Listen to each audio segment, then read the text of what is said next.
Ashamaa harka fuunee kabajamtoota fi daawwattoota meettaa tuubee nagaaf jaalalli keenya bakka jirtanitti isin bira nuuf haa ga'u jecha har'a qophiin qabannee isin dhufne jireenya jechuun maal jechuudha? Jireenya jechuun akkamittiin geggeeffamuu danda'a? Hanga xumura qophii keenyatti nu waliin tura. Akkasuma immoo namoonni haaraa taatan sabiskiraayib gochuu hin dagatinaa. Namoonni maatii keenya taatan immoo laayikii fi sheer gochuudhaan hiriyoota keessan akka gara keenyatti dabalaman nu taasisa.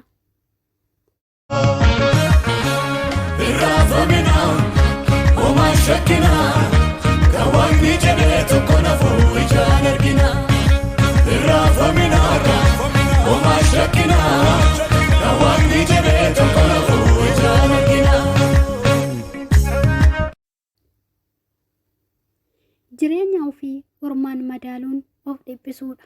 Sababni isaa jireenyi kee akka namicha ollaa kee jiruu sana ta'ee argamuu hin danda'u. Garuu waliin dorgomee yoo jabaate karaa mataasaa caalee argamuu ni danda'a. Caalmaan nuti namoota biraatiin argachuu barbaannu kan argamu kan akka namichaa taanee argamuuf of dhiphisuu osoo hin taane karaa mataa keenyaa dorgomaa gaarii of taasisuun jabaannee ofii keenyaa geggeessuun kallattii mataa keenyaa keessatti tattaaffii keenya haala gaariin itti fufsiisuun hanga lafa yaadne geenyutti of fiigsisuu fi fiiguu yoo dadhabne tarkaanfachiisuun eegeree jireenya keenyaa yeroo hundumaa wanti inni ta'ee argamu wanta nuti filannoo taasifachuun irratti hojjetaa jirru keessaa bu'aa yookaan milkaa'ina argamee ta'ee argama.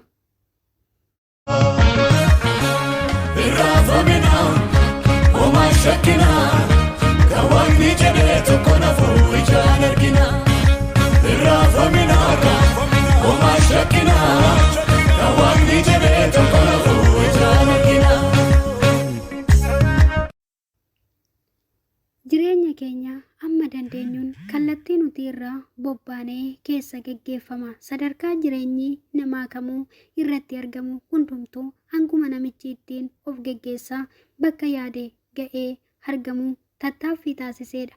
Kanaafuu hammam ta'an jireenya keenya irratti argamu kan murteessu akkaataa nuti ittiin of jireenya keenya geggeessuu turree fi geggeessaa jirruudha.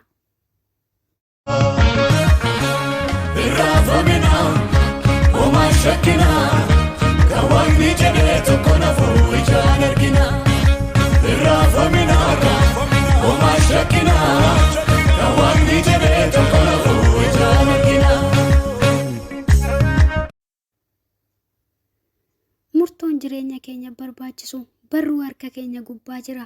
Kanaafuu of dandeenyee waa'ee mataa keenyaa murteeffachuu qabna. Ofiif murtoo waa'ee mataa keenyaaf jireenya keenyaa kennuu yoo hin danda'in dhiibbaa wantoota murtoo ofirratti kennuu jalatti kufna.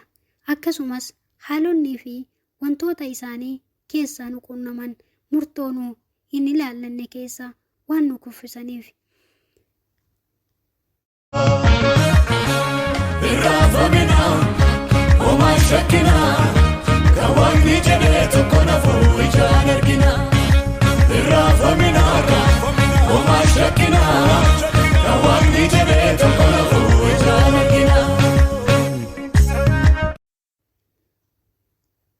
Ofitti deebinee isa qabnu ilaaluu yoos isa hin qabne dhabnee jirru sana adda baafannee beekuun argachuuf dhamaatii taasifnu cimsinee yoo itti fufne argachuu dandeenya. Waan dhabnee isa sirrii ta'e adda baafannee of hubachiisuun sirreessinee isa qabnu hundumaa sirriitti adda baafannee beekuun barbaachisaadha.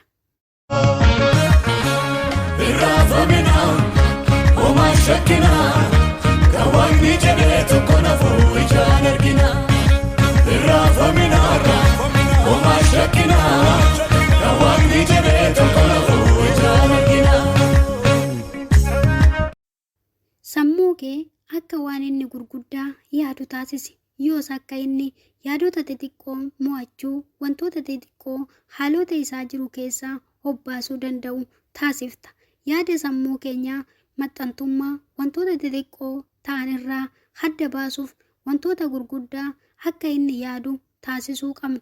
Wantoota gurguddaas itti agarsiisuu qabna. Fakkeenya gurguddaa fudhachuun akka ofiisaa guddisuu danda'u itti himuu qabna. Sammuu keenya faana dubbannee walii galuu yoo dandeenye wantoonni nuti sammuu keenya hin hojjechiifne tokkollee hin jiru. Waan hunda dursa jireenya keenya gaarii goonee argamuuf sammuu keenya faana walii galuun isteeppii jalqabaati. Waan amma dhumaatitti nu waliin turtaniif guddaa galatoomaa. Yoo isinitti tole meettaa tuubee sabiskiraabii, laayikii, sheer gochuu hin dagatinaa. Irraafamina homaa shakkinaa kan waaqni jedhee tokko nafuu ijaan argina.